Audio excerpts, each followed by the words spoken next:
This is a psychiatrist who spoke to Yale University's School of Medicine back in April. And here is the statement from her lecture. I had fantasies of unloading a revolver into the head of any white person that got in my way, burying their body and wiping my bloody hands as I walked away relatively guiltless with a bounce in my step, like I did the world a favor.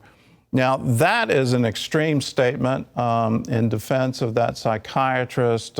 She's now saying she did it intentionally in order to be provocative and to start the conversation. But that's actually not a good way to start conversations. That's a good way to incite violence. And we can't have this. Look at what's happening in Black Lives Matter, and I'm talking about the overall movement, not the organization. I think the organization is quite clearly a Marxist organization that wants to tear down our culture and our society. They've said that. We need to tear down the white supremacist structure. But Black Lives Matter as a movement, there's two sides of it. One that goes into looting and starting fires and blocking off whole blocks of streets in inner cities. Let's take over Portland. Let's take over Seattle. Let's burn down federal buildings. And then you have the other side, which is walking peacefully, as they did right here in the city of Norfolk, asking for change.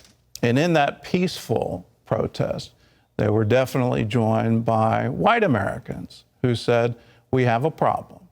Let us work together to solve our problem.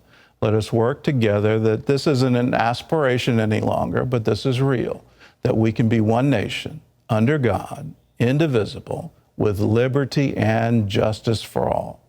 People of goodwill, please, let's get together to do this. I don't believe anyone should die in police custody. That shouldn't happen any longer. No one, like Aubrey, should be hunted down with a pickup truck and shot just because he's jogging through a neighborhood. These things shouldn't happen in America. I don't want that kind of America for my children, for my grandchildren, and I don't want it for me either. Let's join together. Let's make a difference. Let's bring liberty. Let's bring equality. And most of all, let's bring justice to our nation.